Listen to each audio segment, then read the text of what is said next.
Damos la más cordial bienvenida. Buenas tardes a todas y a todos quienes nos acompañan en esta sesión, compañeras de la UDIR, compañeros, y a todas las personas que nos siguen a través del canal de YouTube de la UDIR y también en el Facebook de la UDIR. En esta ocasión coincide esta sesión del seminario con el ingreso de una nueva generación a la universidad. Qué mejor manera de imaginar nuevos mundos que con nuevos estudiantes. Entonces, en esta ocasión nos acompaña Emiliano Mendoza Solís, y antes de darle la palabra, me voy a permitir leer algunas líneas sobre su semblanza curricular. Emiliano Mendoza Solís es doctor en Filosofía por la Universidad Nacional Autónoma de México. Su trabajo de grado estuvo dedicado al análisis del concepto de crítica de arte literaria en el filósofo judío alemán Walter Benjamin, y tras su defensa fue reconocido con mención honorífica. Junto a diversos trabajos dedicados a la estética y la filosofía de la historia, es autor del libro El espacio del poema, indagación sobre lo poético en Walter Benjamin. Ha cursado estudios de posgrado en la Universidad Complutense de Madrid, en la Universidad de Salamanca y en la Universidad Michoacana de San Nicolás de Hidalgo. En esta última ha sido profesor e investigador en la Facultad de Filosofía Dr. Manuel Ramos Magaña. Es miembro del Sistema Nacional de Investigadores en el nivel 1 y es perfil deseable por el Programa para el Desarrollo Profesional Docente tipo superior de la Secretaría de Educación Pública.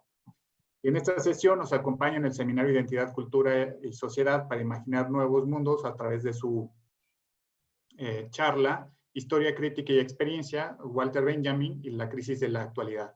Muchas gracias, Emiliano, por aceptar la invitación y te escuchamos. Gracias, Mario. Gracias, Mariana, por la invitación. Estaba haciendo memoria, es la segunda vez que participo. No sé si haya un caso anterior en el seminario. Y bueno, lo que voy a presentar, ya comentabas el título, tiene un carácter, es un proyecto, es decir, tiene un carácter prospectivo. Les agradecería desde luego comentarios, críticas y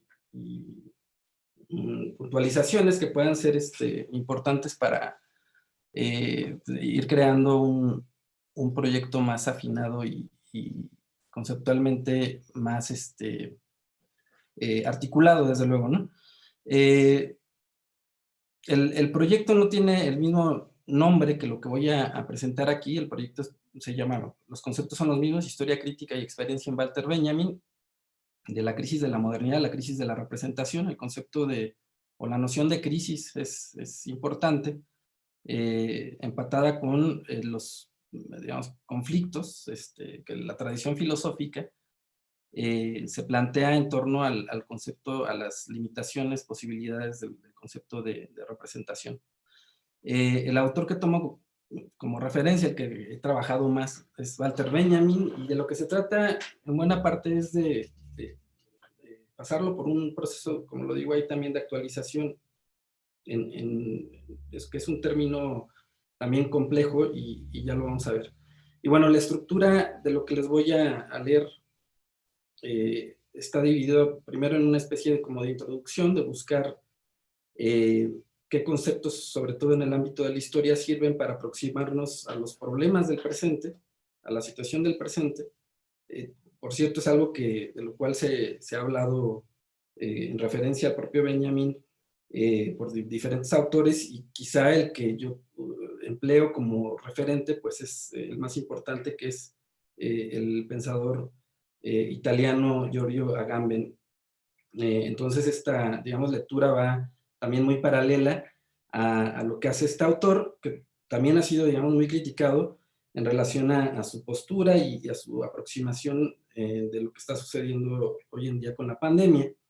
Pero se me hace que estos malos entendidos a veces que se pueden dar cuando un filósofo se aproxima a algo que eventualmente es tan próximo y que está cambiando tan radicalmente, se debe justamente a veces un defecto de la propia filosofía, ¿no? Es decir, la filosofía necesita una perspectiva, necesita un tiempo y necesita una asimilación que quizá apenas estamos en el momento de hacerlo, ¿no? Esto creo que es algo que se puede discutir también. Y bueno, la parte final, no sé si vaya a alcanzar a leer todo, es la aproximación básicamente a dos nociones o conceptos que están presentes desde un principio y que a mí me interesa sobre todo en la disposición que Mario y Mariana le han querido dar a este seminario, que es el de pensar mundos posibles y jugando más con aspectos que tienen que ver con la memoria y con la imaginación. Entonces, bueno, comienzo. El concepto de estado de excepción es el concepto central, es el concepto más importante que aborda Agamben a partir del propio Benjamin, que nos remite a un contexto histórico muy específico y a la relación sobre todo de dos pensadores en el contexto germánico, que son Carl Schmitt, un jurista, que es sumamente conocido, un clásico en el ámbito de la jurisprudencia, y el propio Walter Benjamin. Hay una serie ahí de elementos históricos que si hay oportunidad podríamos comentar, que tienen que ver con sus desencuentros más que con sus encuentros, y con la situación de Alemania en el siglo XX, sobre todo en la primera mitad de este siglo, del siglo pasado. Hay un famoso pasaje de Walter Benjamin que es central en la discusión de esta noción, es decir, de la noción de estado de excepción.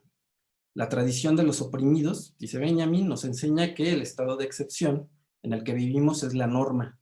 Hay que buscar un concepto de la historia que le corresponda.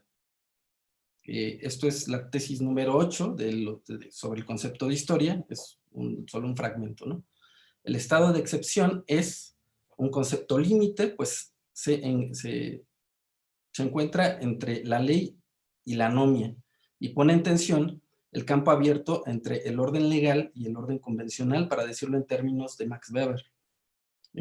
Esto podría decirse que este conflicto entre orden legal y convencional, que tiene a su vez, o podría plantearse como correlato del problema del estado de excepción, se da de manera singular en cada contexto social y puede servir para aproximarnos justamente a él, ¿no?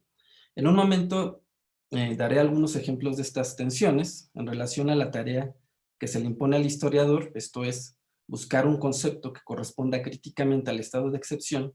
Benjamin enfila su análisis hacia el historicismo, particularmente a una historia concebida como progreso que olvida a la tradición de los oprimidos o de los sin nombre. También critica la idea de una historia voluntarista guiada por un ideal político que trate de gobernar las concepciones históricas. Y esto sucede, como lo decía, cuando lo vemos en relación a la Tercera República, a la Cuarta Transformación y esto, ¿no? Es decir, habría un alejamiento de ciertas ideologizaciones. Ante ello habrá entonces que asumir una tarea, un Aufgabe, si se quiere producir una historia crítica. Entonces, la primera tarea autoimpuesta en las tesis sobre el concepto de historia frente a los fascismos imperantes en Europa es la de producir un verdadero estado de excepción que mejore la posición de lucha antifascista. En el contexto benjaminiano que da lugar a estos conceptos, es decir, lo que sucede entre la República de Weimar y la Segunda Guerra Mundial, la idea de estado de excepción efectivo está decretado. Hay una pérdida evidente de derechos jurídicos, sobre todo después de 1933, de gran parte de la población tras la llegada del nacionalsocialismo. Hay una erosión de las garantías individuales y una radical pérdida de la identidad y reconocimiento como personas jurídicas, con lo cual muchos seres humanos son objeto de las más terribles degradaciones. En efecto, hay una cierta banalidad, como lo definió Hannah Arendt, de ese mal que se puede encontrar justificado en ese estado de excepción, donde gran parte de las personas pierden totalmente su calidad de sujeto político. Por una parte se puede ver, y también de sujeto judicativo. Hay diferentes aristas. Hay dos cuestiones problemáticas ante esto que enumero rápidamente.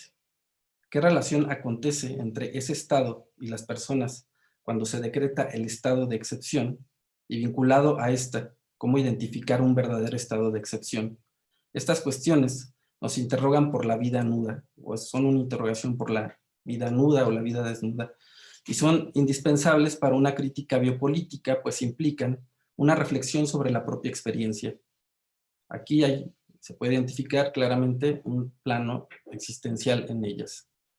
Ahí anida el verdadero estado de excepción, es decir, en que la ley y su fuerza, la fuerza de ley, recae en la excepción. Esto es, si la ley fuera pura costumbre, su estatuto legal muy probablemente sería innecesario. Podría ser incluso un imperativo moral. Esta idea es básicamente de que hay leyes justamente para restringir que haya quien las rompa, ¿no? Es decir, la excepción de la ley es lo que trata de contener la propia ley. Y aquí se pueden dar muchos ejemplos, que digamos el más llamativo sería el del inmigrante que llega a un ámbito político distante al de él y se le aplica una ley que no se le aplican al resto de los habitantes de ese país, un país en específico. Bueno, y a partir de ella, de esa fuerza, es que Benjamin afina su crítica. Primero, el adversario del verdadero estado de excepción enfrenta a este en nombre del progreso como norma histórica. Lo silencia y lo deja sin nombre. El segundo punto, esta sería, digamos, la primera gran determinación general, tiene que ver con el asombro filosófico. Parece quedar suspendido el propio asombro, que no es una noción, digamos, fortuita para la filosofía, la tradición empieza justamente, vamos a poner el caso de Aristóteles, justo con que el conocimiento parte de un asombro, digamos, natural del hombre, ¿no? Por conocer, o de un impulso por conocer, ¿no? Bueno, el asombro filosófico parece quedar suspendido si atendemos la mayor parte de los conflictos sociales contemporáneos. Son escasos aquellos conflictos que hayan paralizado el pensamiento para luego evidenciar su carácter revolucionario. Que hayamos pasado por un siglo de exterminio humano sin precedentes no es por desgracia una cuestión que esté fuera de las posibilidades del propio progreso. El asombro no está al inicio de un conocimiento, como no fuese que la representación de la historia de la cual proviene no puede comprenderse. Dicho en una palabra, no hay representación posible para tal podredumbre. Me refiero sobre todo a lo que acontece en el siglo XX y sobre todo en la primera mitad del siglo XX. Hay una concepción de la historia y del futuro como progreso que en realidad no corresponde. Esto quiere decir que no le hace justicia a los acontecimientos ni a la propia tradición y que llega hasta el paroxismo de los lagers de exterminio masivo de personas. Regresando a la cuestión benjaminiana, ¿quiénes son los oprimidos cuya tradición consiste en experimentar el estado de excepción permanente? Es decir, la pregunta que parte de este fragmento 18 que comentaba en un principio. Para Agamben ya no se trata de sujetos excluidos del Estado-nación, sino del ser humano en general. Esto, en buena parte, por obra del capitalismo y por obra de la globalización, que de alguna o de muchas maneras desterritorializa, ¿no? En la tesis que mencionamos en un principio, Benjamin, por el contrario, entiende como sujeto a los trabajadores y a los pueblos oprimidos, como fueron los judíos. Hoy podemos extender este concepto a los refugiados, a los inmigrantes, a los desterrados, entre otros. Entonces, ¿por qué de pronto los estados nacionales tratan a todos sus ciudadanos de la misma manera que tratan a los refugiados? ¿Quiénes son los oprimidos? Los que padecen más radicalmente este estado de cosas en tiempos de pandemia, podríamos agregar.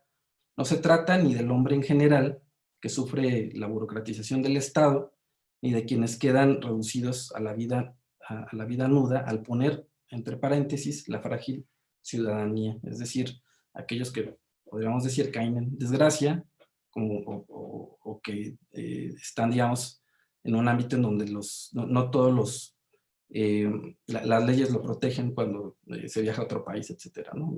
La pérdida de derechos puede ser en el caso de caer en prisión, por ejemplo. No necesariamente, desde luego, se pierde la nacionalidad, pero sí somos testigos de nuestra desnudez ante la propia ley, ¿no?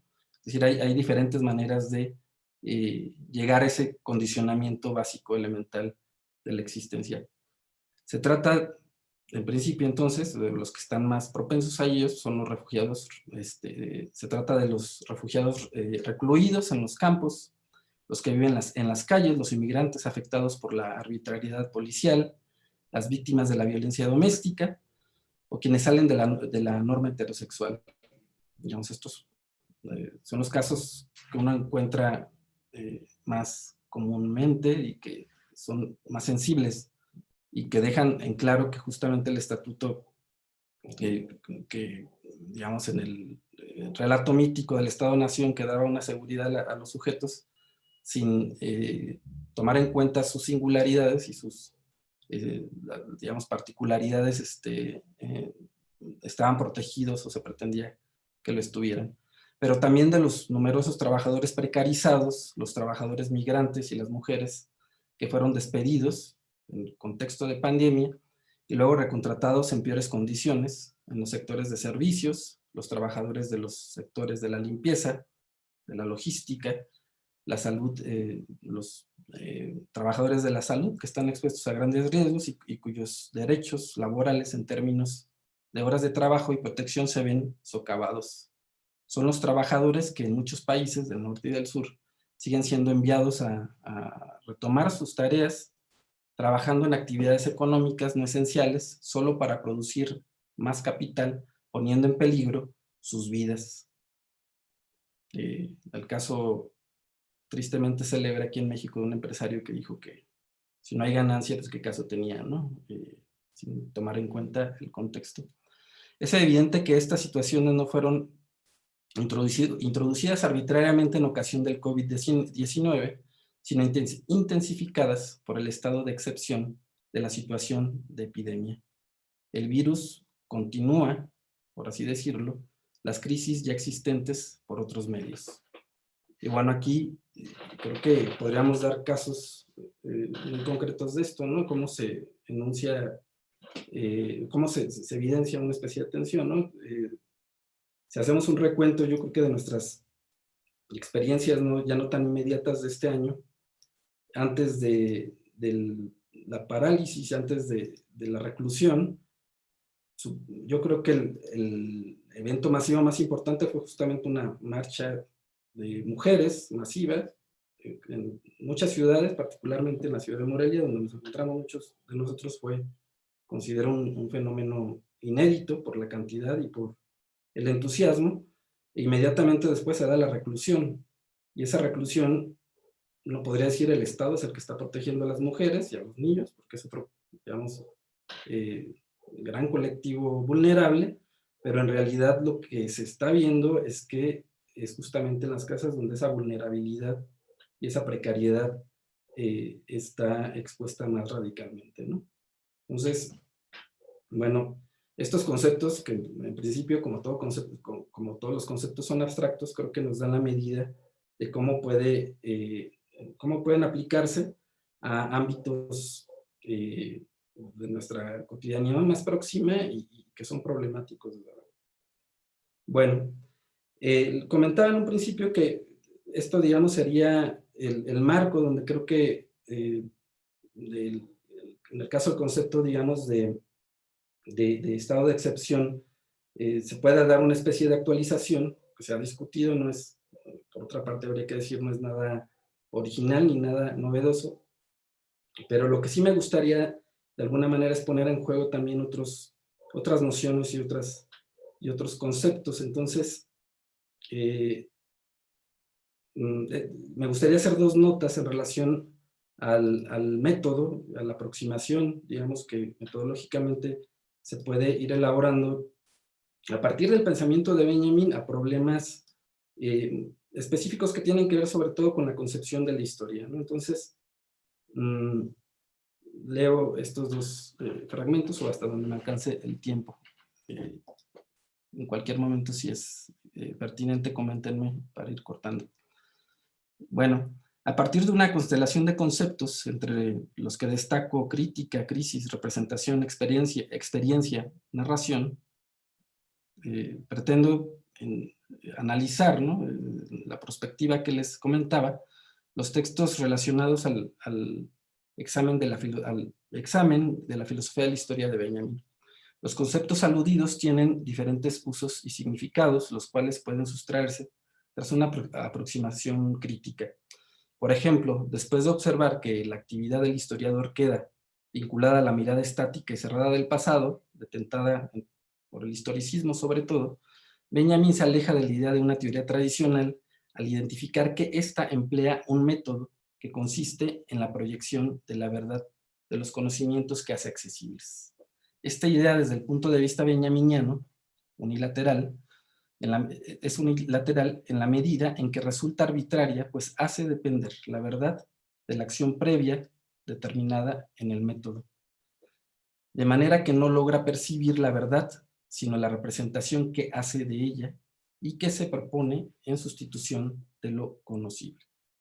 Es así que el método dominante en la modernidad se limita a preconcebir la verdad a la medida de su representación, es decir, de su intención, de su voluntad de verdad, olvidando precisamente a aquello que ha despertado esa intención, un azar, un peligro, una obstinada espereza de lo real, algo que no es captable, digamos, en primera instancia, o que en todo caso se plantea también como susceptible de ser controlado.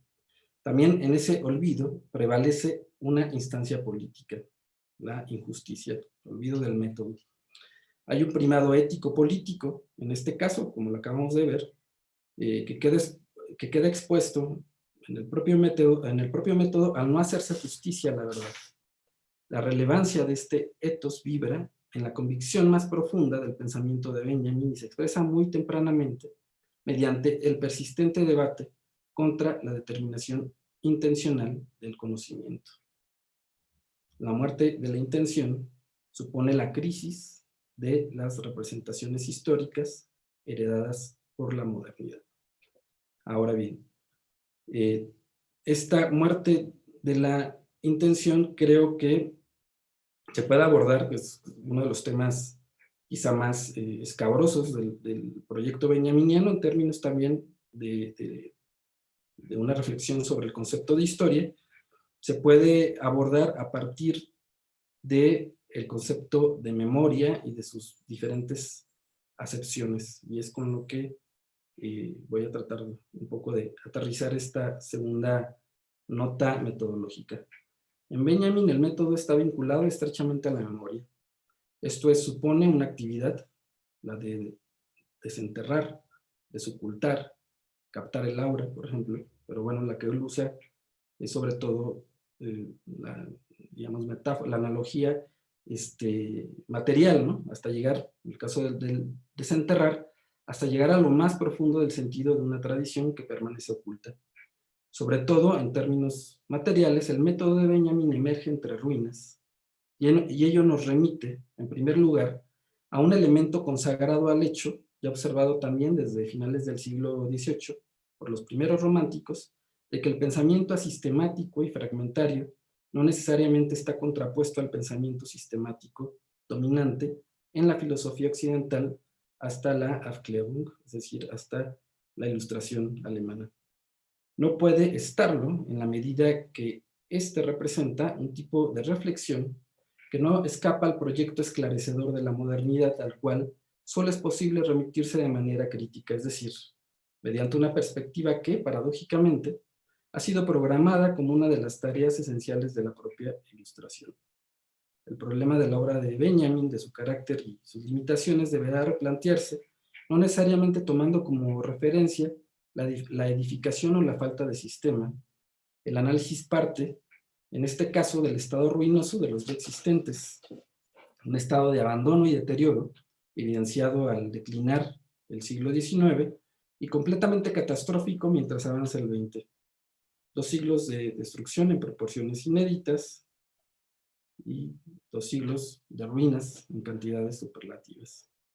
Si bien el pensamiento de Benjamin deja de ser decididamente sistemático en el sentido heredado por la Ilustración, ello se debe menos a algún tipo de nihilismo que a la conciencia del estado ruinoso de las cosas y los efectos corrosivos del tiempo histórico que terminan por destruir desde sus cimientos al pensamiento sistemático.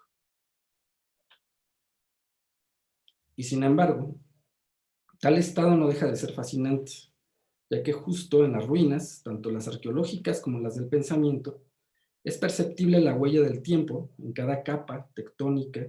El lenguaje ha dejado su impronta, ahí acaece y florece la memoria.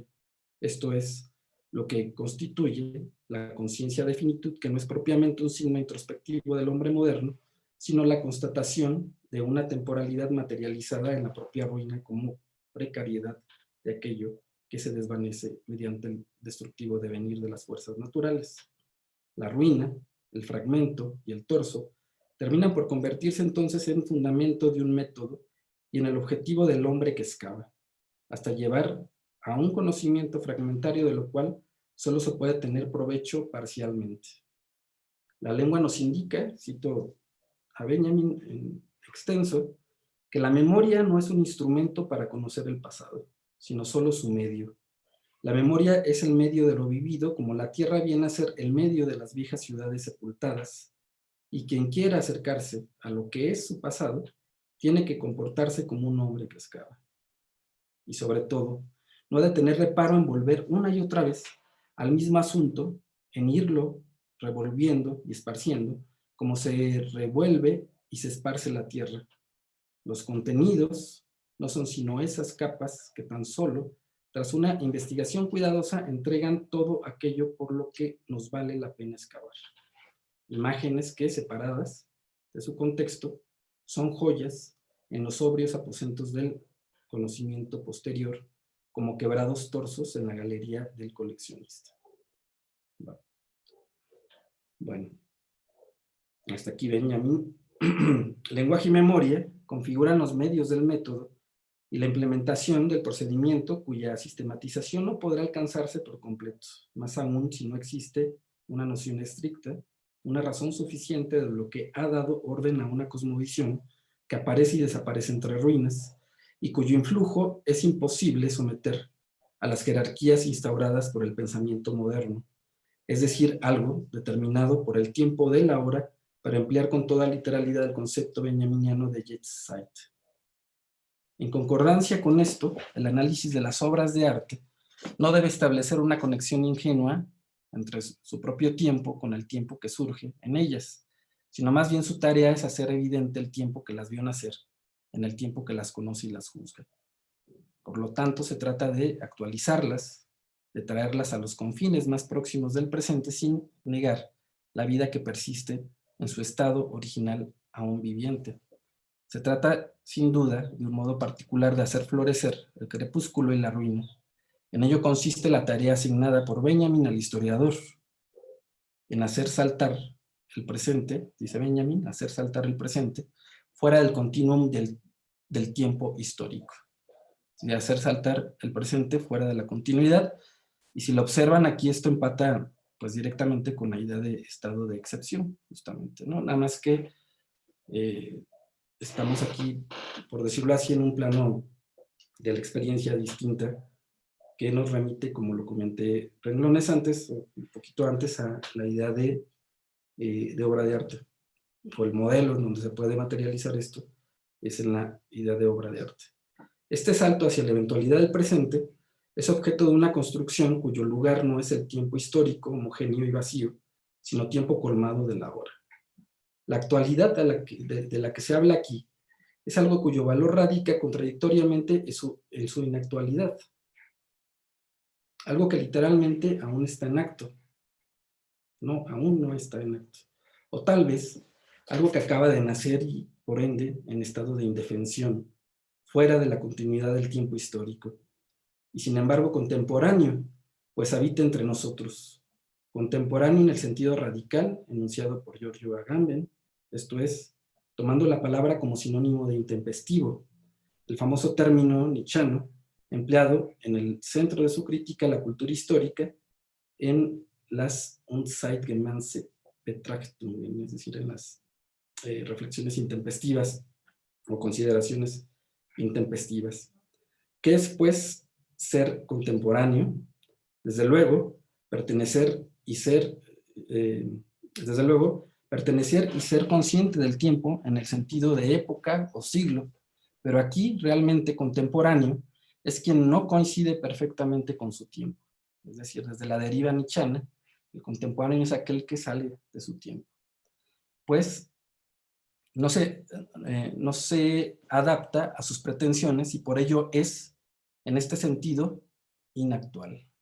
Y eso mismo permite reconocer la diferencia y comprender el tiempo más claramente que los demás. Dice Agamben, la contemporaneidad es esa relación singular con el propio tiempo que se adhiere a él, a la vez toma distancia de este, más específicamente, ella es esa relación con el tiempo que se adhiere a él a través de un desfase y un anacronismo. Aquellos que coinciden completamente con la época, que concuerdan en cualquier punto con ella, no son contemporáneos, pues justamente por ello no logran verla, no pueden mantener fija la mirada sobre ella. Y bueno, aquí el modelo digamos, de dislocación de lo temporal, pues está una vez más presente, ¿no? A partir de esta idea puede leerse la famosa sentencia benjaminiana de hacer historia a contrapelo. Lo importante es reconocer en esta acción que opera a contracorriente algo que alude a la tarea del historiador en el sentido de lo contemporáneo. Aquí hay que referir a uno de los conceptos de la teoría de la historia más relevantes, y también menos tratados, de los aportados por Benjamin. Esto es el neologismo alemán Eingedenken, rescatado a su vez de la obra de Ernst Bloch. El término es valioso porque permite dar un paso más en el concepto de método y lo que la memoria deja impregnado en él. Se trata sin duda de una palabra ligada al acto de la némesis, intraducible o traducible parcialmente, más como inmemorar que como rememorar. Pues, mientras esta significa realmente citar a la memoria en algo que tuvo lugar en el pasado, el término benjaminiano Eingedenken se refiere a la posibilidad de evocar algo que no tuvo lugar. Entonces, el término requiere una traducción especial. Es así, a la luz de estas consideraciones, que el filósofo italiano Stefano Marchesoni la ha traducido al ámbito latino como inmemorar, donde el prefijo in no debe entenderse como negación, sino como la preposición alemana ein, la misma que se utiliza, por ejemplo, en imaginación en la Einbildungskraft, que funciona como indicativo del movimiento de un lugar a otro, tal como ocurre en palabras latinas o en palabras del castellano como inmersión o incluso intempestivo, ¿no? Decíamos hace rato, salir del tiempo, de alguna forma, ¿no? ¿Qué tiene que ver este Eingedenken, esta inmemoración con el método? El término puesto como verbo infinitivo alude directamente a una experiencia con el tiempo. Inmemorar como experiencia del colapso temporal entre presente y pasado.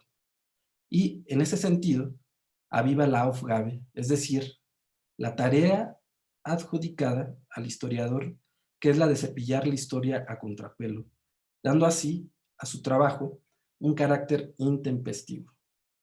También habíamos visto antes que para Benjamin la memoria no es un instrumento, sino el medio para conocer el pasado, el medio de lo vivido. Quien quiera acercarse al pasado tiene que poner en juego su propia experiencia y entonces comportarse como un ser que excava. Volver una y otra vez a esparcir la tierra, pues no nos hemos quedado sin contenidos previos. Solo quedan imágenes separadas que permanecen como torsos quebrados. Ahí el tiempo está detenido. Hay entonces sitio para una dialéctica en suspenso. También ahí es el lugar de irrupción de la Eingedenken, es decir, lugar del inmemorar y por lo tanto oportunidad fallida de algo que no tuvo lugar y que sin embargo perdura materializado en un ahora intempestivo. Va. Pues bueno, básicamente es esto lo que tenía preparado, ¿no? Y esta noción, bueno, nada más un poco para aterrizar de la Eingedenken, que va muy vinculada al concepto de dialéctica en suspenso, que está también planteado en las tesis sobre la historia de Benjamin.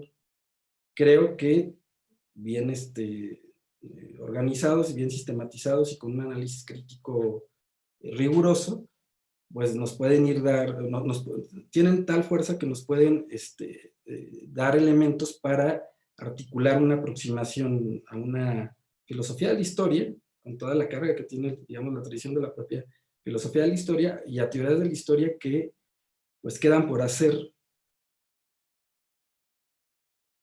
y buena parte de este proyecto iría entonces enfocado a ello, ¿no? Es decir, a estos elementos que logra, desde un punto de vista, captar la teoría benjaminiana, que van desde un, digamos, enfoque muy directamente político, ¿no? Que pueden actualizarse a temas del presente, hasta cuestiones muy metodológicas que nos pueden acercar a temas y a problemas de la propia teoría de la historia, de la filosofía de la historia y de la concepción del tiempo histórico, ¿no? Pues muchas gracias por la paciencia. Muchas gracias a ti, Emiliano, por esta charla, por esta exposición de un proyecto que supongo estarás por desarrollar en los próximos meses, seguramente ya estando como parte del AUDIR, espero que sea pronto. Bueno, muy estimulante. Yo, digamos, mi origen es un tanto lejano, ¿no? a estas ideas que expresas, pero me resultó particularmente provocador este ejercicio inicial que hiciste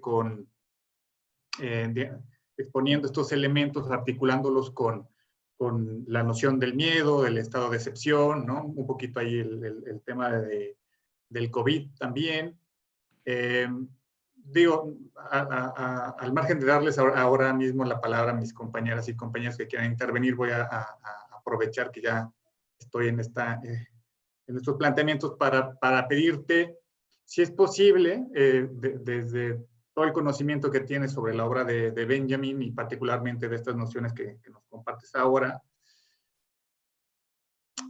si consideras tú que estos elementos son útiles para entender otros fenómenos sociales, ¿no? Particularmente, mientras estaba tu exposición, yo pensaba en estas problemáticas que tienen que ver con el género, ¿no? En las que nos encontramos, que justamente marcabas tú previo al inicio de la cuarentena, ¿no? Esta marcha aquí en Morelia, pero que es un fenómeno global, ¿no? Previo a ello, pues estaban todas estas manifestaciones a raíz de las experiencias de las chicas chilenas, las tesis, el colectivo en fin, en concreto, la pregunta sería si tú identificas posibilidades en estas nociones, en estos conceptos, como para poder entender fenómenos sociales de este orden, que tienen que tienen como eje articulador el género.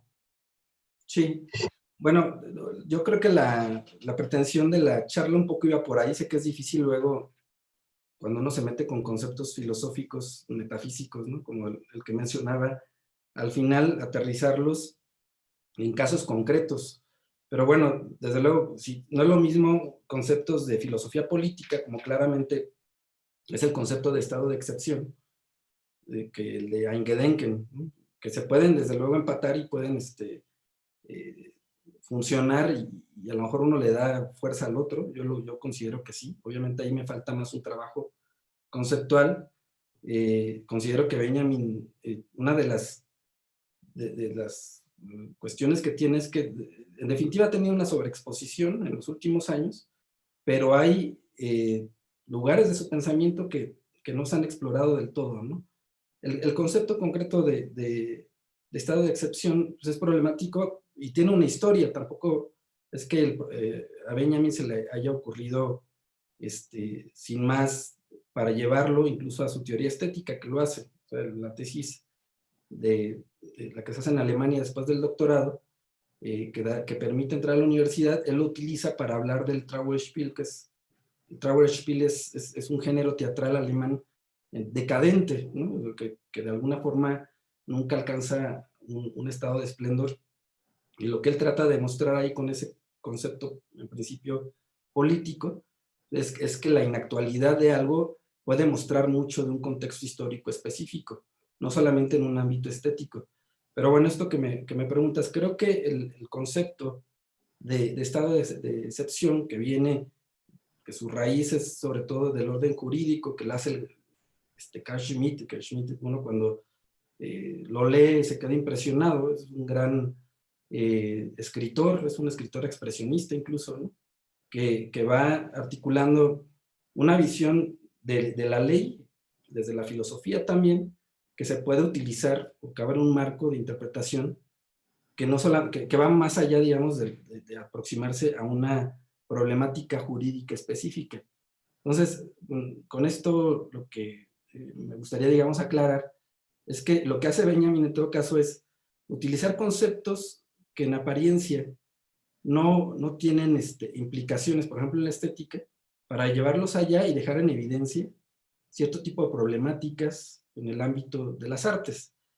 Luego, cuando hace, por ejemplo, reflexiones, en este caso de las tesis, o en el famoso texto para una crítica de la violencia, que es en donde el concepto también de estado de excepción aparece, es un texto también difícil de abordar, pero con ideas fuerza que se han discutido muchísimo, no solamente por Agamben, que es el autor que yo empleo más aquí, sino por muchos autores como Jacques Derrida y Butler actualmente.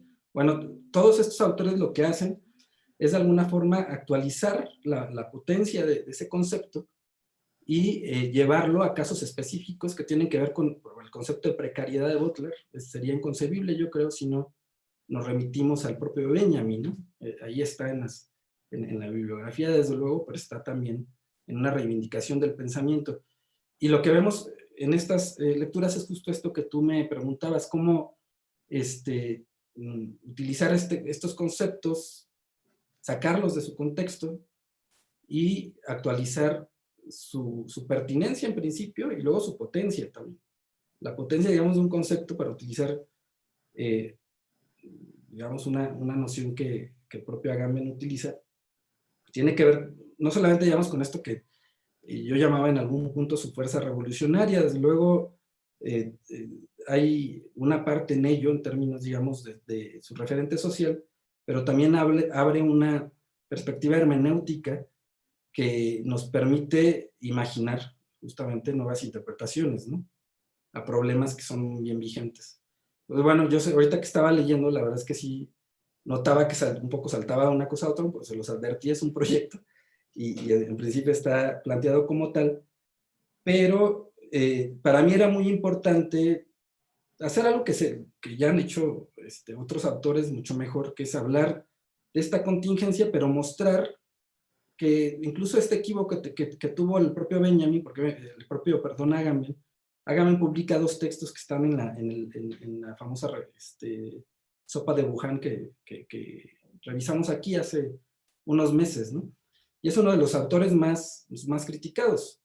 ¿Por qué? Porque él utiliza el asunto, digamos, de la pandemia como una intervención del Estado, para que el estado de excepción, digamos, imperante, o es decir, el que controla el propio Estado, a partir de leyes, tenga, digamos, alcances inéditos, al grado de que nos metían a nuestras casas y nos controlaban totalmente, ¿no? Entonces mucha gente lo empezó a criticar, muchos lectores lo empezaron a criticar, porque decían que el Estado estaba en su papel. Lo que tenía que hacer era resguardar a la población y no necesariamente lo que estaba, digamos, ahí era la mano invisible para que estuviera un control total de las sociedades, ¿no? Ahí se abre un debate amplísimo. Yo nada más, digamos, lo que subrayaría aquí es que si uno se queda con esa lectura muy inmediata, ¿no? Muy periodística de Agamben, no ve todo esto otro que yo he querido también traer aquí, ¿no? Que es uno de los grandes lectores de Benjamin, uno de los que sistematiza incluso su obra, ¿no? Su obra tardía, que se mete a hacer trabajo de archivo y que actualiza muchos de sus conceptos sin, digamos, cuidando justamente esta fuerza revolucionaria, ¿no? Cuando hablo de fuerza revolucionaria, pues se puede decir de otras maneras, ¿no? Hay un aspecto con Benjamin que supone una crítica a las ideologías. Y esto también traté de decirlo al principio. Cuando se habla, esa distancia que pone hacia la noción de progreso, que es una noción que la propia ciencia luego reproduce, y que le pasó, digamos, le transmitió a cierto tipo de teorías de la historia, no solamente, digamos, habría que pensar en estos autores, los grandes historicistas como Hegel o los idealistas, sino en el propio marxismo. Es decir, él está criticando ya el marxismo. ¿Por qué? Porque lo que encuentra con el marxismo es que, es que le ha adjudicado buena parte de su concepto de historia a la noción de progreso también. Aquí la idea es entender ese otro concepto que está en juego y que no es para nada sencillo, que por cierto hay una vertiente ahí fenomenológica, no sé si Antonio pueda ayudarme o regañarme, que es el de la intencionalidad. Walter Benjamin toma clases con Husserl, muy ocasionalmente supongo, en su estancia en Freiburg. Sabe y tiene noticias del propio Heidegger joven, ¿no? Es pariente, es primo político de Hannah Arendt, es decir, estamos hablando de un contexto bien interesante para el pensamiento y que nos abre un espectro de interpretación, que es lo que entendí, me preguntabas, Mario, que claro que puede dar para muchas disciplinas, ¿no? Que puede dar muchos contenidos a muchas disciplinas. Ahí creo que lo que uno tiene que guardar es el rigor también metodológico y cuidar eso que he llamado potencia de los conceptos benjaminianos, porque rompen con esquemas ideológicos. Yo muchas veces digo, bueno, Benjamin es un pensador de izquierda y eso a mí es muy importante para mí que un pensador piense desde los márgenes, piense, digamos, no desde los centros universitarios solamente, ¿no? O desde el despacho de trabajo donde todo está ahí controlado. Benjamin nunca dio clases en una universidad, hablando de que hoy empezamos cursos, y digamos que la ha cruzado. Es un autor que nos cuesta trabajo meterlo en la universidad, pero que resulta muy fructífero también. Cuando hacemos, digamos, con cierto éxito, apropiaciones de sus conceptos sin quitarle esa fuerza revolucionaria, ¿no? Muy bien, muchas gracias. Emiliano, abro el espacio para que mis compañeras y compañeros intervengan si así lo desean. Antonio. Sí, gracias, Mario. Gracias, Emiliano. Empezando a conocer a Benjamin, en realidad, tú sabes que no he estado yo muy cerca de todas estas temáticas. Me llamó mucho la atención, bueno, esto que dijiste al final, ahorita lo comentamos también, es una de las cosas que te quería preguntar, pero lo primero sería una cosa que mencionaste muy de pasada, y en realidad, no sé qué tanta importancia tiene en la exposición, pero hablaste de crisis y no quedó muy claro qué tipo de crisis, de qué se trataba, etc. Yo me quedé pensando en que, bueno, también para Husserl, el Husserl último, tú sabes, pues fue el Husserl de la crisis de las ciencias europeas, su último gran libro. Y bueno, pero esta era una crisis que a la vez era crisis del pensamiento científico racional o racional de cierto corte, de racional objetivista, racional hipermatematizado, etcétera, y tecnificado. Pero también era crisis de una cultura y a fin de cuentas, pues apuntaba a la misma crisis de una civilización. y es que es la civilización en la que todavía estamos, que en tiempos de Husserl pues se manifestaba políticamente de una manera muy, muy ostensiva, pues el Estado nazi, eh, y que en nuestros tiempos pues tiene otras manifestaciones, pero en el fondo la razón de la crisis sigue siendo la misma. Como, como Husserl fue, pues aunque era mayorcito, nació bastantes años antes que Benjamin, pero murieron casi al mismo tiempo. Pues me llamó mucho la atención que hubiera ahí algo de interés en relación con Benjamin, en relación con una crisis. Y bueno, esa es una cosa quizás muy general y que quizás, no sé si en realidad utilizaste el término de crisis como para darle mucho alcance, enmarcar tu plática o qué, pero al principio lo tocaste. Bueno, un poquito después me llama la atención mucho este concepto de estado de excepción, que resulta muy interesante, pero que también hay que situar quizás, no sé, en términos, bueno, hacerle un trabajo conceptual, como tú le llamas, ¿no? Un poquito más delicado. ¿Qué es este estado de excepción? ¿Excepción en relación con qué normalidad, con qué no excepción? ¿Cuál sería lo no excepcional y a qué se debe que estemos en un estado de excepción y qué alcances tiene excepción? Bueno, esto. Y en relación con eso, pues resulta muy interesante el concepto que mencionaste también de vida nuda. También allí se queda uno como con ganas de saber más, de que nos dijeras un poquito más de qué consiste esta vida nuda y, y cuáles son las modalidades que tiene o a qué se opone o qué clases de vidas son nudas y qué clases de vidas son no nudas y cuáles son sus contextos, etcétera. Bueno, y ya luego sí mencionaste esta determinación intencional del conocimiento contra la que aparentemente se pronuncia Benjamin, hablando incluso de la muerte de la intención, y pues allí es donde yo ligaba la cosa, pues si esto tiene algo que ver o no con la conceptualización husserliana de la intencionalidad del conocimiento, y no solo del conocimiento, sino de toda vida de conciencia. Entonces, ¿tiene esto algo que ver con la conceptuación husserliana o es No. otra cosa? ¿O es a qué se refiere, no? Y Mm. ya nada más como última curiosidad, también me resultó sumamente interesante y a lo mejor es incluso fenomenológicamente muy rico este neologismo, el concepto de Eingedenken.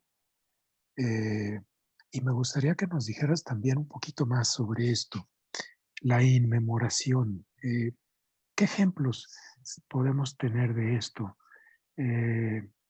¿Cómo se lleva a cabo? ¿Qué rendimientos tiene? ¿Qué alcances tiene la inmemoración? Que pues suena un poco enigmática, pero que podría estar describiendo o, o dándonos cierta mirada para ver ciertos fenómenos desde un punto de vista muy, muy interesante. Y bueno, eso es todo. Muchas gracias. Sí. No, gracias, Antonio. Creo que con estas preguntas puedo desarrollar todo el proyecto. Haces alusiones muy exactas a interrogantes que yo mismo tengo, y no lo digo así para salir del problema, es decir, definitivamente hay ciertas nociones que yo tendría que estudiar mucho más y que tendría que ver justamente el marco en donde se presentan, como la noción de intencionalidad, que para mí se me hace que no se puede desprender de ese contexto fenomenológico en el que el propio Benjamin se encuentra. No fue un lector sistemático de Husserl, se sabe que leyó algunas cosas de Heidegger, pero creo que está poniéndose en juego, digamos, pone en juego ese concepto a partir de una discusión que se está dando digamos, la filosofía universitaria. Porque hay que decirlo, o sea, Benjamin no es profesor universitario, pero estudia pues, en las mejores universidades alemanas, estudia filosofía y filología, ¿no? De Suiza también. Entonces, creo que, bueno, yo me llevo eso como tarea. Sabía que era un tema estando presente tú, que me iba a causar algún tipo de cuestionamiento. Lo que podría decir, digamos, nada más para ponerlo en juego, ¿no? Benjamin utiliza esta parte de la intención para dejar en evidencia que el método moderno, lo que va a llamar la Escuela de Frankfurt, la filosofía tradicional, no ha logrado captar del todo. Tiene que ver también con la pregunta, o ha dejado, digamos, en suspenso. Tiene que ver con la pregunta de la crisis. Y creo que me ayudaría a resolver el asunto. Y ahí también empata seguramente con lo que está observando Husserl. Yo creo que el pensamiento de Benjamin, y esto lo he estado comentando con alumnos de un curso que me aventé a dar ahora de filosofía de la existencia, bien caben como un pensamiento de filosofía de la existencia. Es decir, un pensamiento de la singularidad, de la individualidad, un pensamiento que rompe con los grandes sistemas, el pensamiento de la totalidad, ¿no? Comentábamos la otra vez, ¿no? De Jonia a Jena, ¿no? Hay un desprendimiento ahí, desde luego. Kierkegaard va a ser una lectura que no solamente es muy importante en el caso de Benjamin, también lo va a ser en el caso de Adorno y de algunos de los integrantes de la Escuela de Frankfurt. Y cuando se habla de esta crisis, yo creo que hay que pensar justamente en eso. Es decir, que ya no hay posibilidad de hacer un pensamiento no crítico, pero no, estamos escindidos, estamos de alguna manera ante una tarea que siempre va a ser enorme, que es la de restituir el sentido de las ciencias desde la filosofía, y que no obstante que es muy difícil, el filósofo tiene que adoptar para, pues, no solamente se trata allí de hacer una obra, sino de tener un pensamiento filosófico y adoptarlo con esas precariedades que desde el existencialismo son evidentes. Entonces, creo que van relacionadas estas dos cuestiones. La intencionalidad, entonces aquí quedaría suspendida como concepto, sería un concepto que de alguna manera nos ayuda a criticar al concepto, a la noción, perdón, tradicional de método, pero al mismo tiempo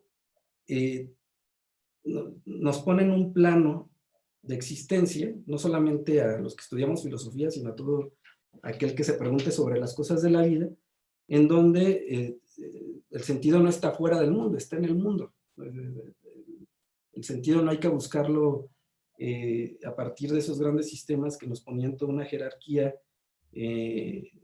ética, metafísica, sino justamente en nuestro condicionamiento más elemental, en la nuda vida.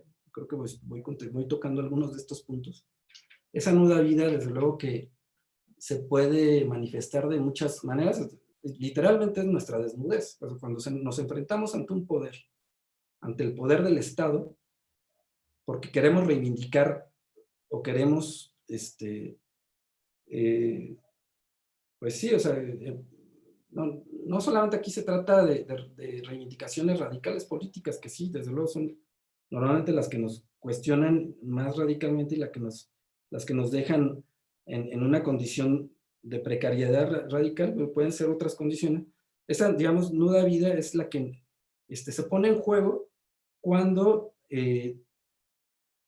digamos, el Estado deja de protegernos, cuando nosotros mismos, digamos, en nuestra propia individualidad y en nuestra propia libertad de pensamiento chocamos con heteronomías. Al llevar a cabo nuestra autonomía, lo que va quedando de alguna manera en evidencia es que entramos en conflicto, o es susceptible que entremos en conflicto con diferentes, digamos, niveles de status quo y de conceptos predispuestos para que las cosas sean de una manera distinta. Es decir, esto también, desde luego, supone un plano propiamente filosófico. Y habría una tensión, yo lo vería entre entre la autonomía y la propia heteronomía estando en conflicto en un ámbito propiamente filosófico. Entonces, bueno, nada más aquí matizar qué sucede con el caso de Benjamin. Benjamin, al final de su vida, es muy consciente, no es solamente un asunto de conciencia, es una apátrida.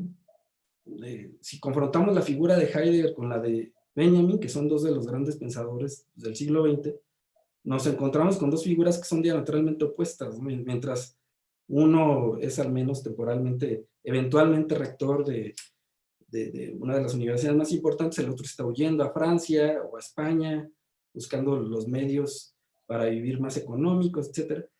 Hay un punto en donde el propio Benjamin sabe de su radical vulnerabilidad, e incluso por eso se especula tanto de su muerte, de si fue intencional o no lo fue. Sabe que está fuera de todo proyecto y que ser judío y ser alemán es algo imposible.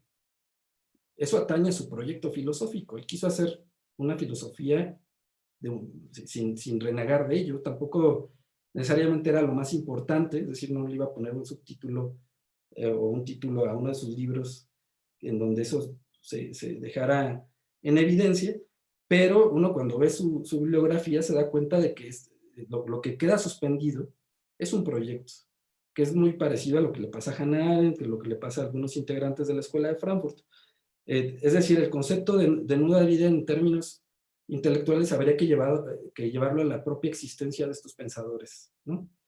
Para comprenderlo y al estado radical de precariedad en el que se encontraron en algunos momentos.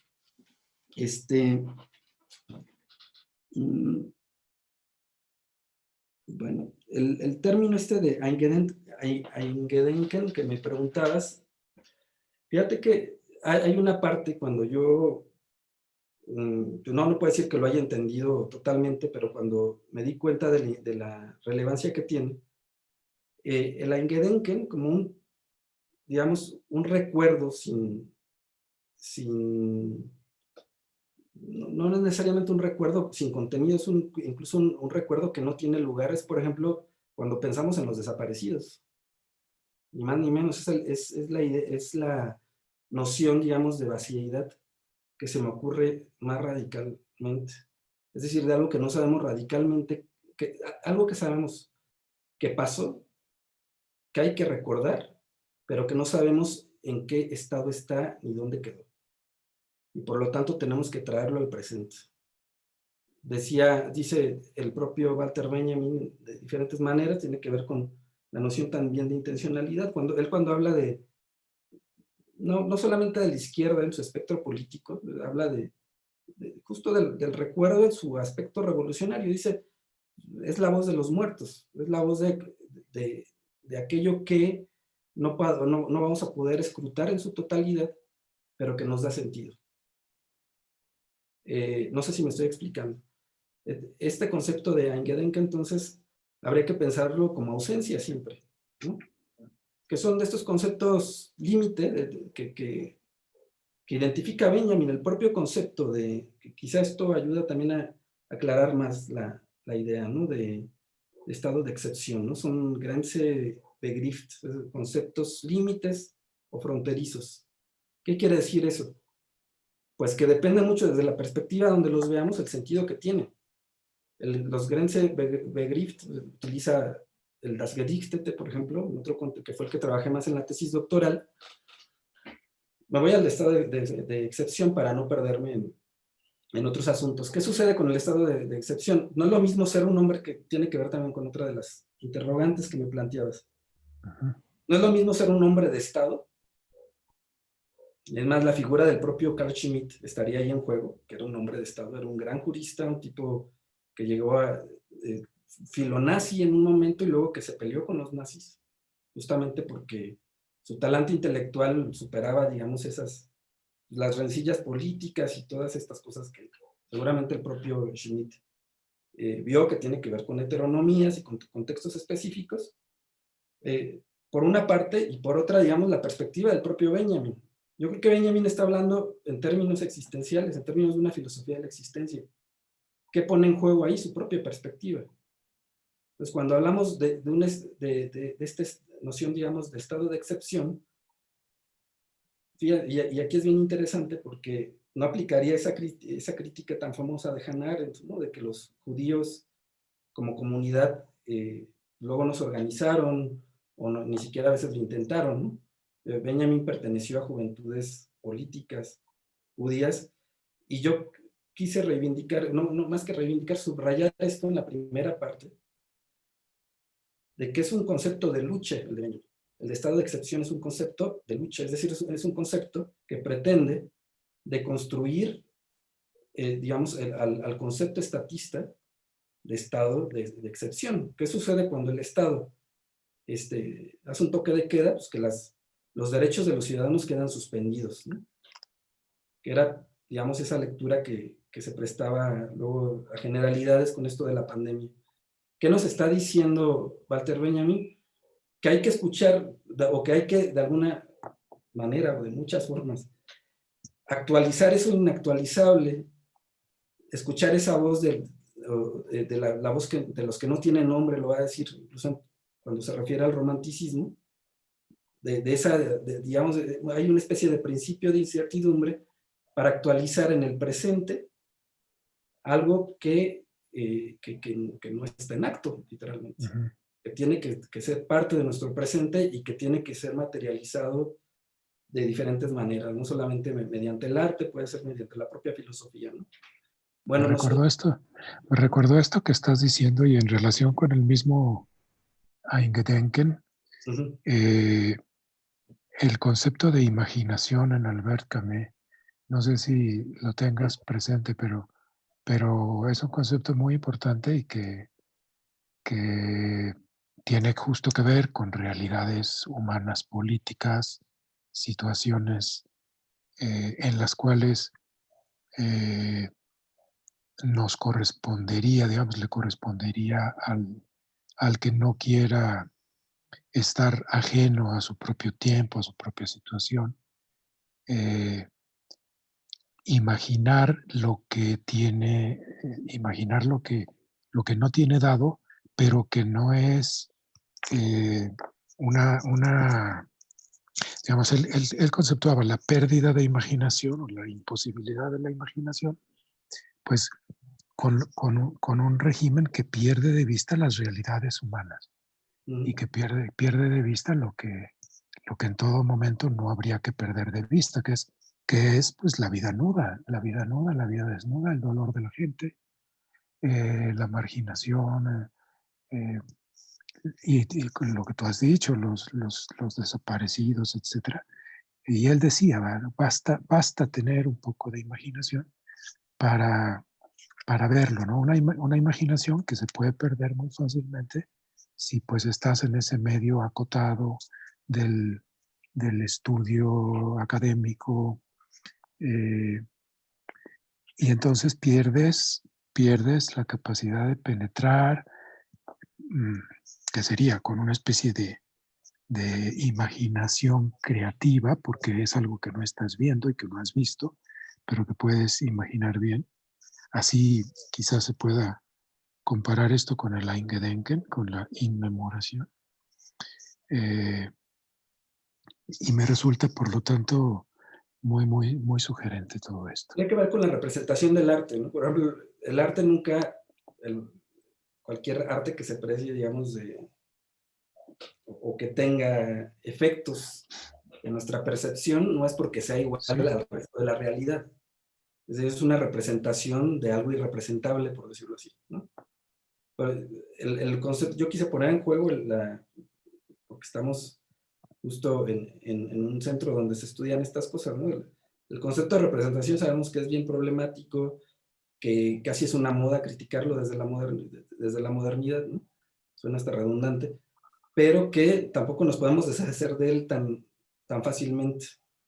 Y lo que creo que hacen estos pensadores es buscar estrategias para violentar esos conceptos en buen sentido y llevarlos a que, por ejemplo, el ejemplo del concepto de representación benjaminiana, en todo caso tendría que estar en juego a partir de la noción de imagen, que comenté rápidamente por ahí, de la fragmentación y de la, digamos, certeza de que lo que está ahí en juego es algo que no está presente literalmente, ¿no?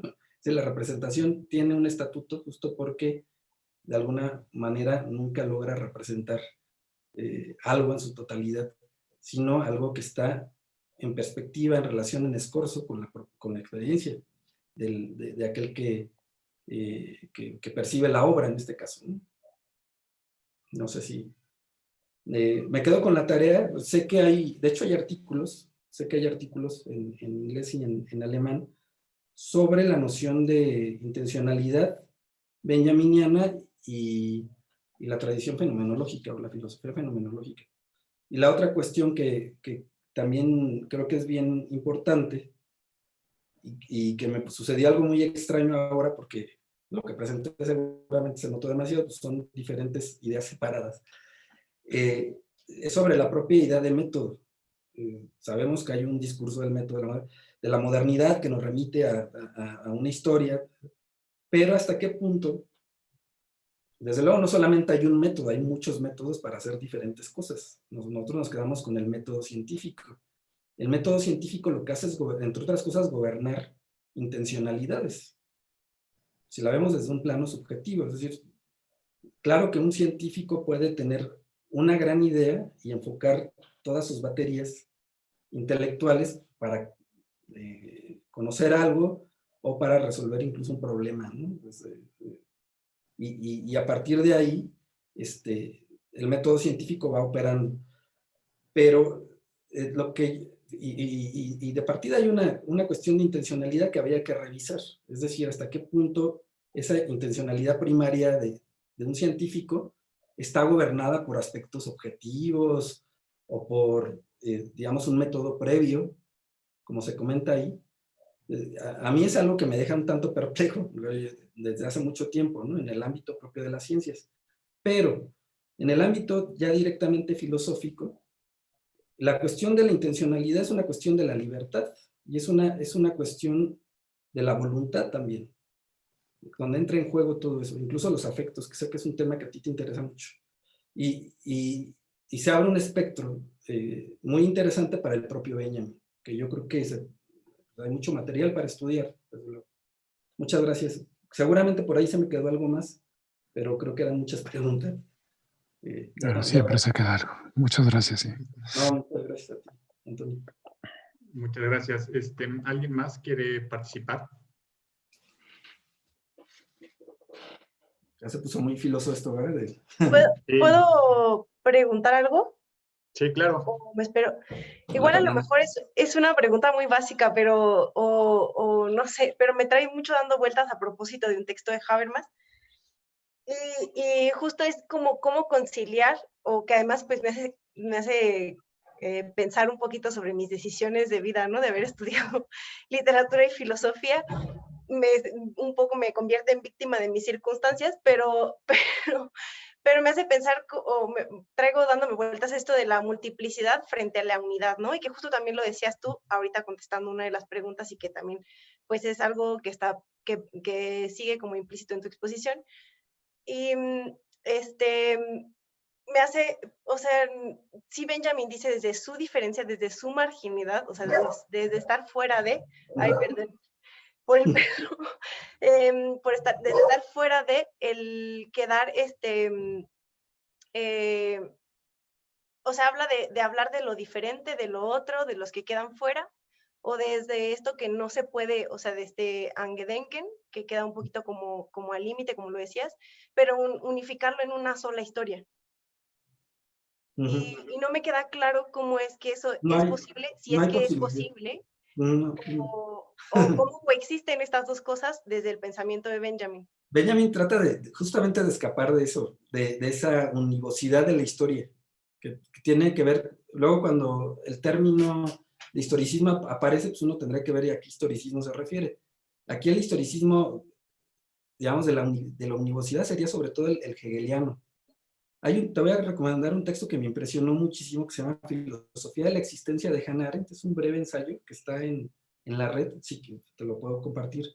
Y hay una frase palmaria ahí de Hannah Arendt que dice: el último filósofo de la antigüedad es Hegel. Y uno se queda, a ver, espérame, y lo explica, desde luego, lo explica con la claridad que Arendt lo hace. Es el último filósofo de la unidad. Desde el pensamiento jónico, uno le empieza a ver, todo es agua, todo es tierra, todo. O sea, hay la búsqueda de un elemento unificante que nos da, digamos, el prisma para comprender el resto de la realidad. Eso sigue en la Edad Media, los universales, tal. Cuando hablo yo de filosofía de la existencia, que es algo, la verdad, apasionante, recuerdo mucho a mi querido profesor Miguel García Baro, el plano es justamente, no solamente un plano que es en donde está situada la fenomenología, sino ese plano en donde la constitución del yo, de un yo viviente, está totalmente en juego. Y esa es la única unidad a la que uno puede hacer referencia. El resto de unidades quedan totalmente abolidas. En términos, digamos, de un sentido, ya no de un sentido previo, de un sentido superior, trascendente, etc. O sea, la trascendencia está, por decirlo así, en uno mismo. No quiere decir que uno se lo merezca todo y ya está todo arreglado, no. O sea, es una búsqueda de sentido, literalmente, que nos pone en juego, que pone en juego nuestra existencia y nuestros proyectos. Ya estoy sonando bien heideggeriano, que trato de pero está ahí, desde luego, Heidegger, en ese mismo plano. Entonces yo creo que en la filosofía luego, como se nos enseña muy históricamente y progresivamente aparte, o sea, como si hubiera un orden, ¿no? Lo cual es un gesto siempre muy hegeliano. Para Benjamin no hay ningún orden de la historia. El pasado, presente, futuro, todo se juega en el presente en todo caso. Y hay que salvarlo, o sea, hay que salvar el pasado en el presente. La única oportunidad que tenemos de esa idea de salvación, que luego también es problemática en Benjamin, es que somos seres pensantes, seres libres, seres vivientes, todo esta misma, digamos, estos mismos conceptos que mencionaban en términos de filosofía de la existencia entran en tensión de manera que no son necesariamente los del llamado existencialismo, ¿no? Ahí habría que ver con quién empata más. Con quien yo encuentro gran empatía es con el pensamiento de Bergson, que es un pensamiento que a mí todavía me falta muchísimo de estudiar y que podría dar pie a... Yo lo que vería en relación a tu pregunta, porque uno se queda pensando, pues la filosofía, aunque trate de particularizar, de construir todos estos términos que en la posmodernidad cobraron mucha relevancia, pues generaliza. O sea, ¿por qué? Pues aquí llevamos un buen rato hablando de conceptos, y un concepto pues, supone una definición, y la definición supone de alguna manera un estado, un sensus communis, un sentido común, ¿no? De decir, bueno, vamos a definir vida como tal, muerte como tal, historia, como, no sé, el estudio del pasado o algo así. Eso nos hace ir avanzando, desde luego, en como un acuerdo teórico, ¿no? Aunque a veces parece que la gente de filosofía nos desconectamos, en realidad estamos hablando de cosas que tienen que ver con la realidad que compartimos todos, ¿no? Si todo lo que yo he dicho ahora, con cierto trabajo, porque reconozco me costó articularlo, no dice, digamos, no tiene elementos significantes que podemos actualizar en nuestro propio horizonte, pues, sí sería, digamos, algo muy criticable, y de hecho, si es el caso, es un momento para que lo digan y que uno pueda hacer las cosas de manera distinta. No sé si te contesté un poco con esto. Sí, o sea, creo que sí, pero me sigue quedando como la duda, justamente por esto que dices, ¿no? Cuando uno intenta hacer algo teórico, pues hace generalidades, ¿no? Y el hecho de decir o reconocer en que todos los individuos pueden encontrar en sí un sentido o buscar el sentido de alguna otra manera, aunque suene muy heideggeriano, pues es reconocer una característica única, o por lo menos posible. No, bueno, ahí yo difiero un poco. O en, Que y no sé, como que me hace mucho eco el pensar cómo es que eso funcionaría, si es que funcionaría, o si esto va a ser como un periodo, una etapa histórica, o un periodo que en algún momento irá a fracasar, o no sé. Sí, fíjate, voy a regresar un poco nada más para contestar esto. Cuando Antonio me preguntaba hace un momento sobre el concepto de crisis, partiendo igual de este mismo referente que es histórico, ¿por qué la crisis es relevante aquí? Porque para Benjamin siempre estamos en crisis. O sea, en todo caso, lo que tiene que hacer el filósofo o la filosofía es evidenciar esa crisis. Es una tarea también muy nichana de lo intempestivo justo, ¿no? Para Nietzsche sería el temperamento intempestivo de la filosofía. Incluso Hegel entraría ahí, no en el mismo referente, desde luego, que sería como el peso impensado de un concepto. Estoy utilizando un poco una lectura posmoderna, pero una de las cosas que fascinan cuando uno lee a Hegel, básicamente, bueno, Nietzsche lo que hace es, para, digamos, dividir aquí planos y no juntar todo. Lo que hace Nietzsche es decir, hay que diagnosticar, digamos, la enfermedad de algo que no está dicho, ¿no? Una enfermedad, que es la enfermedad de la cultura, de Occidente. ¿Quién habla? Se pregunta, ¿no? ¿Quién está hablando por algo que no está bien? Evidentemente no está bien, pero no ha sido diagnosticado. Hegel, en términos totalmente teóricos, tiene, digamos, una concepción filosófica también bien revolucionaria, que es la de identificar que un concepto puede arrojar luz, pero también oscuridad al mismo tiempo. O puede ver una cosa, pero al mismo tiempo deja de emplearse en otra. Y por eso estos conceptos límite que yo mencionaba, o conceptos fronterizos, esa idea de los Begriff, es una idea que está muy presente en el idealismo alemán, no solamente de Hegel, también en el de Schelling, que es el gran filósofo de la crisis. Es el filósofo de la positividad, es el filósofo que da pie a la filosofía de la existencia, que da pie al mal mortal de Kierkegaard. Es decir, no nos queda de otra más que partir de ese referente existencial visto desde la tradición, digamos, más inmanentista de Schelling, no de la filosofía del absoluto de Hegel. No, yo no sé, ya terminé hablando de idealismo, pero creo que es ahí una de los momentos álgidos y determinantes del pensamiento filosófico. Y esto seguramente lo traigo muy presente por este texto que te comentaba de Hannah Arendt, que con gusto te comparto. Bueno. Gracias, sí, gracias. De nada. Muy bien, todavía tenemos un poco de tiempo si alguien quiere participar. Mariana.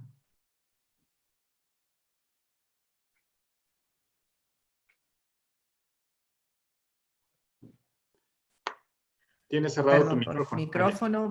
Ahí está. Ya lo abrí. Gracias, sí, no encontraba.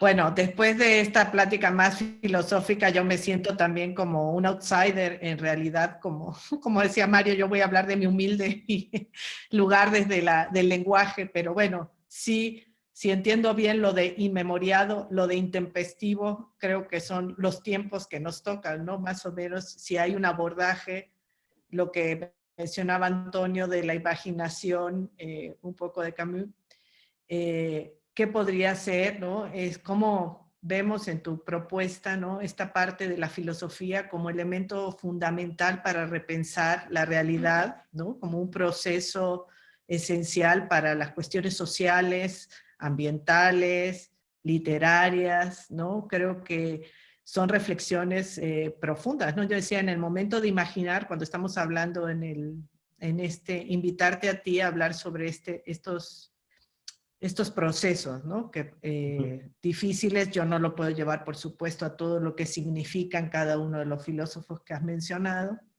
pero me interesa muchísimo y creo que es un aporte realmente a la reflexión de estos tiempos, ¿no? A la inmemoria y a la intempestividad, ¿no? Que hablábamos la otra vez, era la cuestión del tiempo que hablaba Guadalupe Valencia, ahora hablamos en esta cuestión de esa intempestividad. no sé, no quisiera, voy a meter la pata seguramente si sigo hablando de términos que no sé, pero creo que eso es lo que me gustaba mucho. Bueno, yo siempre ¿no? Cómo abordar también, Benjamin está muy cercano al lenguaje, ¿no? Esta cuestión filológica de las palabras, ¿no? Que la filosofía tiene también ahí, en estos procesos, ¿no? Entonces, pues más que nada felicitarte y bueno, a ver estos comentarios y ver hacia dónde va esta reflexión, ¿no? Y bueno, esa justamente cuando decías el lenguaje y la memoria, ¿no? En Benjamin, cómo son herramientas fundamentales, pues para la interpretación, ¿no? Para lo que somos, ¿no? Eso para mí, desde la literatura, siempre me ha parecido importante. Así que, gracias. No, gracias a ti, Mariana. Yo creo que a mí me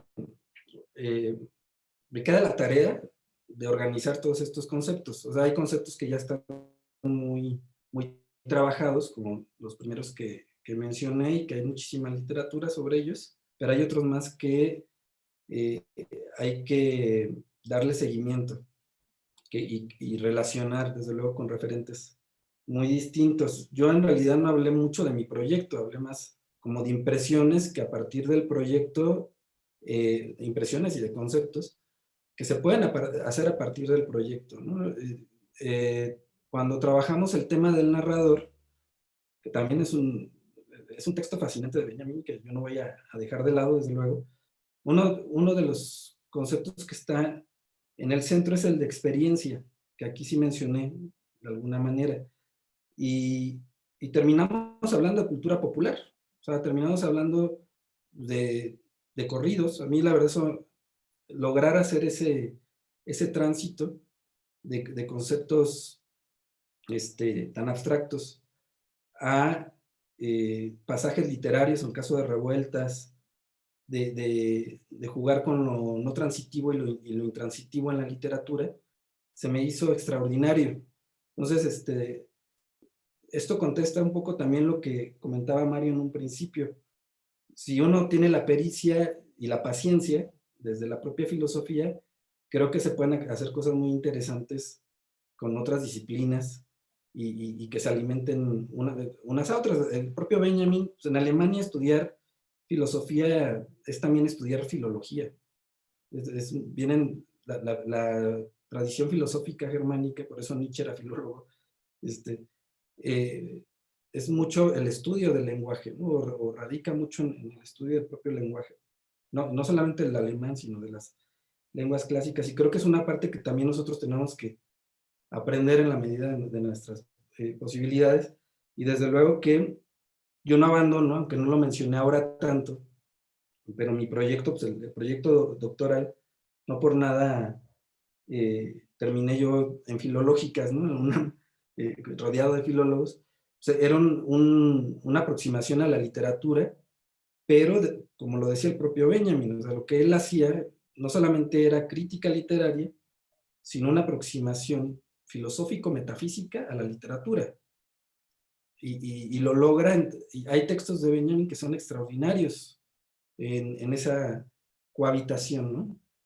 Yo el que menciono comúnmente, Fernanda tomó hace ya unos años un curso de Benjamin.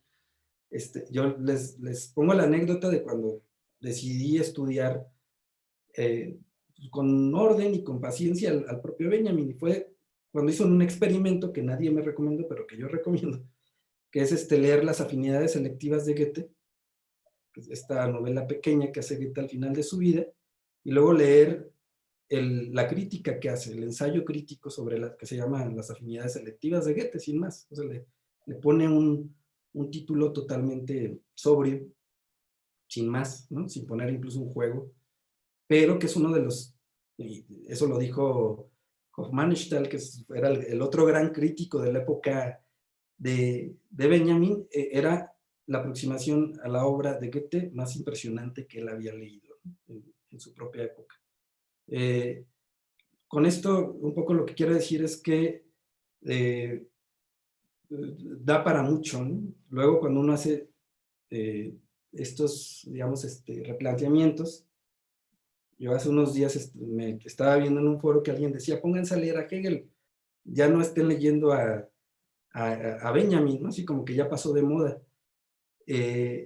Y bueno, me da un poco de risa porque en efecto ha tenido una sobreexposición, y alguna vez yo escuchaba a un profesor argentino que decía que habría que olvidar a Benjamin un poco, ¿no? O sea, olvidar no en sentido, digamos, del propio sentido contradictorio del recuerdo y el olvido que Benjamin pone en juego, ¿no? O sea, un poco para que los lectores que somos persistentes sigamos en él sin tanto ruido. Era la intención un poco un poco de esa afirmación. Y en efecto, yo creo que a veces uno tiene que saber olvidar a los datos, pero para ver otras cosas que no están dichas.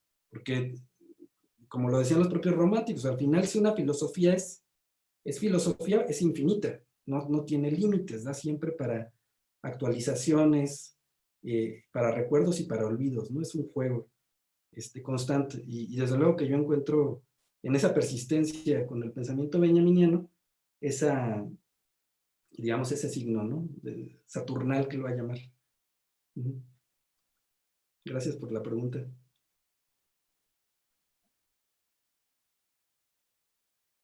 Perdón. Muy bien. ¿Alguien más quiere participar? Bueno, si no hay más preguntas, muchas gracias, Emiliano, por tu tiempo, por tu disposición, por compartirnos estas ideas. También agradecemos a quienes nos acompañaron a través de YouTube y de Facebook. Y no me queda más que invitarles a la próxima sesión del seminario, que tendrá lugar el próximo 12 de octubre. Entonces nos va a acompañar el doctor Eduardo de la Vega, de la Universidad de Guadalajara, para presentarnos su trabajo, el cine como sujeto de la identidad y las representaciones regionales. Esperamos que nos acompañen. Creo que hay comentarios en YouTube. A ver, perdón, no estaba pendiente de ello. Sí, bueno, Marta Parada y María Ávila, muchas gracias por acompañarnos. Voy a leer María Ávila, la incapacidad de imaginar lo que ha sido silenciado, entre paréntesis, de escuchar la voz de los muertos o de experimentar la vida desnuda de los sin nombre, es lo que imposibilita actualizar lo no dado.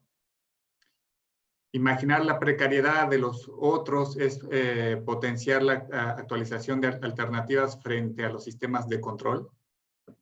Sí, digo un poco, en la pregunta está la respuesta.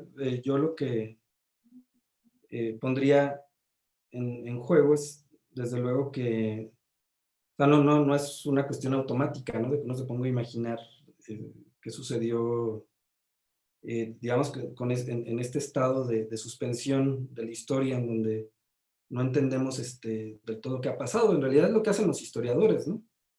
Es decir, ¿qué hace un historiador ante un acontecimiento, ¿no? Para no utilizar el término hecho histórico, ¿no? Yo creo que ya está bastante limitado, ¿no? La sesión anterior, lo comentaba Mariana, justo uno de los conceptos es el acontecimiento. El acontecimiento puede emparentar con esta perspectiva filosófica muy, muy directamente, ¿no? No por nada el pensamiento de Jacques Derrida lo hace, ¿no? O sea, es decir, hace una reflexión que no deja de ser benjaminiana, que no deja de ser esta especie de mal de archivo, que es muy benjaminiano. O sea, Benjamin hace mucho trabajo de archivo y se da cuenta del instrumento que supone el archivo en cuanto, digamos, algo institucionalizado que deja ver y que oculta, ¿no? En la propia sistematización y en la propia jerarquización. Bueno, esto lo menciono porque en la pregunta que me haces, que hacen en las redes, creo que eso está en juego. No, desde luego, hay una especie de tensión de lo que no está dado, de aquello de lo cual no tenemos a lo mejor todos los elementos empíricos para hacer una historia. Ahí es en donde entra la imaginación. De hecho, desde el propio, menciono tanto el romanticismo porque Benjamin hace su tesis doctoral sobre el pensamiento romántico, sobre el concepto de crítica en el pensamiento romántico. Y la última, parte de ese trabajo habla sobre la propia actividad del historiador, es decir, es algo que Benjamin tiene muy presente desde desde que es estudiante. ¿Y qué pasa, digamos, con el romanticismo en términos de la historiografía? Son los primeros que se dan cuenta que no se puede hacer historia sin imaginación.